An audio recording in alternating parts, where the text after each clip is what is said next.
Bonjour, alors je m'appelle Olga, je suis le programme du Master Grande École à BSB. Je suis actuellement en S5 spécialisation communication événementielle et je suis partie au semestre 4 en Islande, à l'université de Reykjavik. J'ai choisi l'Islande parce que c'est le pays qui m'attirait beaucoup, globalement les pays du Nord, mais l'Islande plus particulièrement pour sa situation géographique. C'est une île, je voulais voir comment on y vivait. À partir du moment où j'ai choisi de mettre l'Islande dans mes vœux, je me suis bien sûr renseignée sur l'établissement. C'est un très gros établissement qui accueille beaucoup d'étudiants étrangers, donc ça a aussi joué dans mon choix. Les Islandais sont des gens très ouverts et bienveillants. J'ai pas eu de mal du tout à m'intégrer dans leur groupe. Ils parlent très bien anglais, autant anglais qu'islandais. Les méthodes d'enseignement dans les pays du Nord en général sont très différentes et j'ai vraiment accroché avec ces méthodes-là. C'est-à-dire qu'il y a une très grande confiance de la part des professeurs, du corps enseignant, de l'administration envers les étudiants. On a très peu de cours, beaucoup de travail personnel.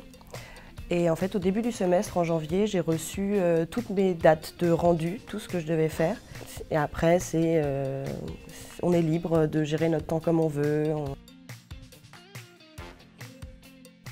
Je l'ai mise en avant dans mon CV, notamment pour mes recherches de stage, pour la langue, parce que c'est un vrai argument. J'étais 6 mois en Islande, j'ai parlé 6 mois anglais et je sens que mon niveau s'est vraiment perfectionné. Et pour également montrer l'adaptabilité éventuelle, l'ouverture que j'ai suite à cette expérience. Voilà, j'ai découvert ou redécouvert que je peux m'adapter à des situations très différentes parce que non seulement il y a la situation du pays que je ne connaissais pas avant, et puis moi il se trouve que je vivais avec 5 autres étudiants étrangers. Et donc il faut aussi s'adapter en fonction de chaque nationalité et c'était super intéressant. J'ai découvert beaucoup de cultures, beaucoup d'habitudes qui sont complètement différentes des miennes. Dans leur culture, ils ont des enfants très jeunes. C'est-à-dire que moi, dans mes classes, ils venaient avec leurs poussettes, leurs bébés, ils étaient dans les classes, les bébés, ils nourrissaient leurs bébés dans la classe.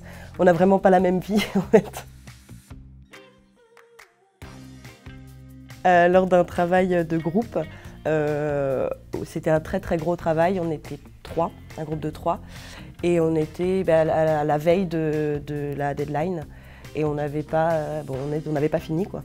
Et du coup on a passé 72 heures à l'école, donc voilà, jour et nuit, il faisait toujours jour à cette période-là, c'était génial, c'était trop drôle, on était 24 heures sur 24 à l'école, voilà, on y mangeait, on y dormait, on se douchait là-bas,